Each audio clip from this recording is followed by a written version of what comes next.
Jesus morreu, então, como um cordeiro que foi apresentado como oferta pelo pecado. Ele cumpriu a lei de Deus, tudo aquilo que estava estabelecido na lei de Deus há muitos e muitos e muitos anos atrás, foi cumprido em Jesus, quando ele foi oferecido naquela cruz como oferta pelo pecado. O sangue dele foi derramado inteiramente, até o momento em que o soldado perfura o seu lado com uma lança e aí sai sangue e água, ou seja, ele derramou o sangue até o fim. Então, a hora que já não tinha mais sangue, saiu água, ou seja, o sangue dele foi derramado inteiramente como oferta pelo pecado. E foi sofrido e foi difícil. Isaías 53 tem uma narrativa pesada, uma narrativa dolorida de ler, assim, porque expressa ali todo o sofrimento de Jesus, toda a angústia, e não apenas pela dor física, mas por toda a carga que ele trazia sobre si de pecado, especialmente pelo fato de ser apartado de Deus, por carregar naquele momento todo o pecado da humanidade. Ele experimentou por um momento a distância, o afastamento de Deus, e aquilo foi muito dolorido, aquilo foi terrível para Jesus, aquele foi um sofrimento inenarrável, porque ele sempre esteve com o Pai desde o princípio, mas naquele momento na cruz, e aí ele clama: meu Deus, por que me abandonaste? É uma angústia, um sentimento de terror por estar distante do Pai. Mas, ao terceiro dia, Jesus ressuscitou. Jesus morreu, ele foi oferecido pelo pecado, como uma oferta pelo pecado, mas ressuscitou ao terceiro dia. E eu gostaria de ler com vocês Romanos 6, que diz assim: que diremos então? Continuaremos pecando para que a graça aumente? De maneira nenhuma. Nós, os que morremos para o pecado, como podemos continuar vivendo nele? Ou vocês não sabem que todos nós que fomos batizados em Cristo Jesus, fomos batizados em sua morte? Portanto, fomos sepultados com ele na morte por meio do batismo, a fim de que, assim como Cristo foi ressuscitado dos mortos mediante a glória do Pai, também nós vivamos uma vida nova. Se dessa forma fomos unidos a ele na semelhança da sua morte, certamente o seremos também na semelhança da sua ressurreição, pois sabemos que o nosso velho homem foi crucificado com ele, para que o corpo do pecado seja destruído e não mais sejamos escravos do pecado, pois quem morreu foi justificado do pecado. Ora, se morremos com Cristo, cremos também que com ele viveremos, pois sabemos que, tendo sido ressuscitado dos mortos, Cristo não pode morrer outra vez. A morte não tem mais domínio sobre ele. Porque morrendo, ele morreu para o pecado uma vez por todas, mas vivendo, vive para Deus. Da mesma forma, considerem-se mortos para o pecado, mas vivos para Deus em Cristo Jesus. Portanto, não permitam que o pecado continue dominando seus corpos mortais, fazendo que vocês obedeçam aos seus desejos. Olha isso. Jesus foi sacrificado para nos trazer vida, e vida plena, vida em abundância. E a sua ressurreição também mostra que ele venceu a morte. Logo, nós não precisamos mais ter medo da morte, pois nossa esperança está em Cristo. Cristo venceu a morte. Jesus foi lá e tomou as chaves da morte e do inferno, e ele venceu. Ele está vivo, ele ressuscitou, e ele tem poder agora sobre a morte, e não mais a morte tem poder sobre ele. E assim, essa é a nossa esperança, de que nós, se fomos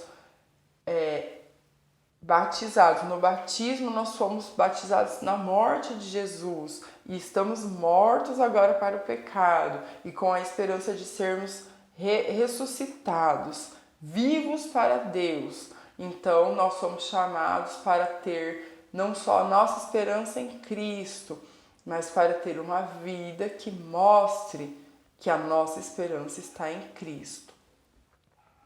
Então ele fala: considerem-se mortos para o pecado, mas vivos para Deus em Cristo Jesus. Portanto, não permitam que o pecado continue dominando seus corpos mortais, fazendo que vocês obedeçam aos seus desejos.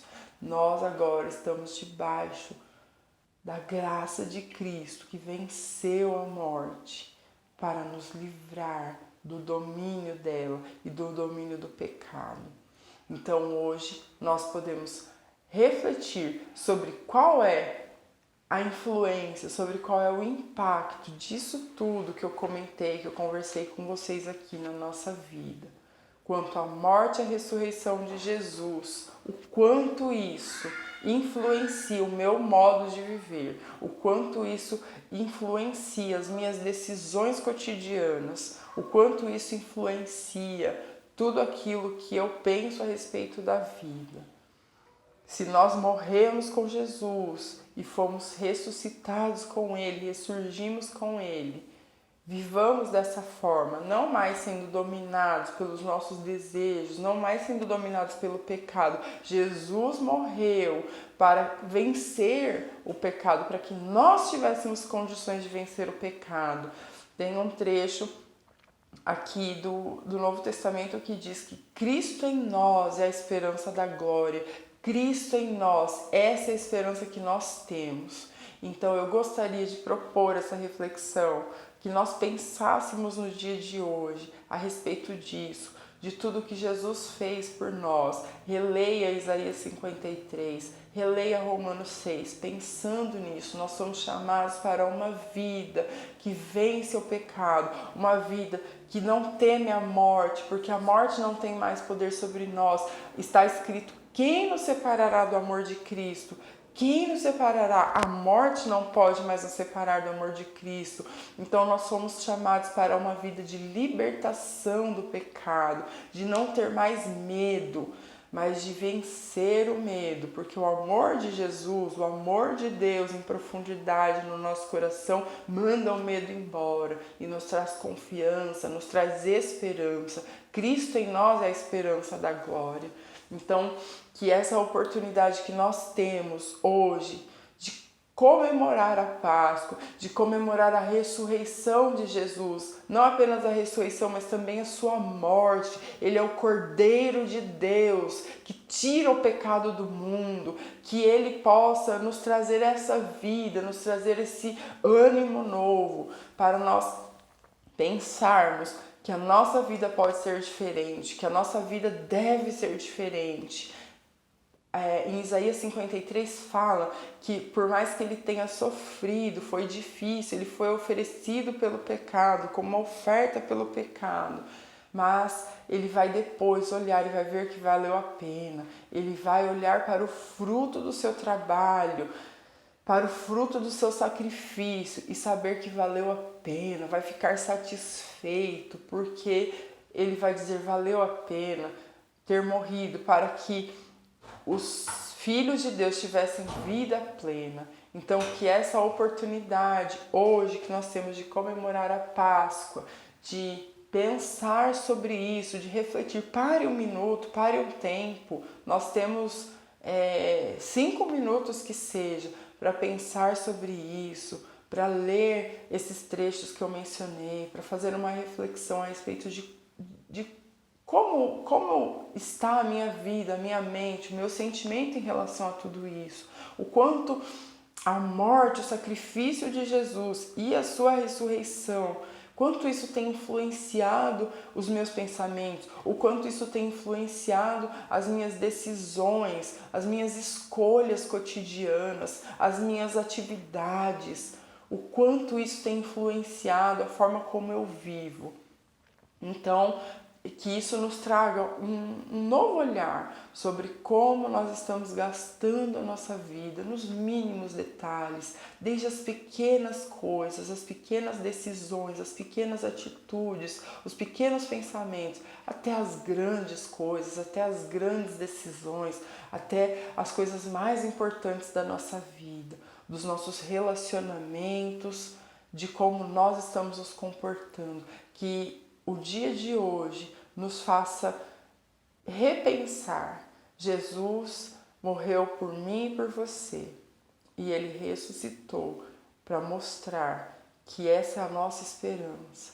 Nós vamos morrer para nós mesmos. Isso é doloroso, isso é difícil, não é uma coisa simples e fácil, é sacrifício, é penoso, mas nele, por causa dele, nós temos a esperança de que morrendo para nós mesmos, nós vamos ressurgir com Cristo e viver uma vida abundante, uma vida plena, que vale a pena ser vivida.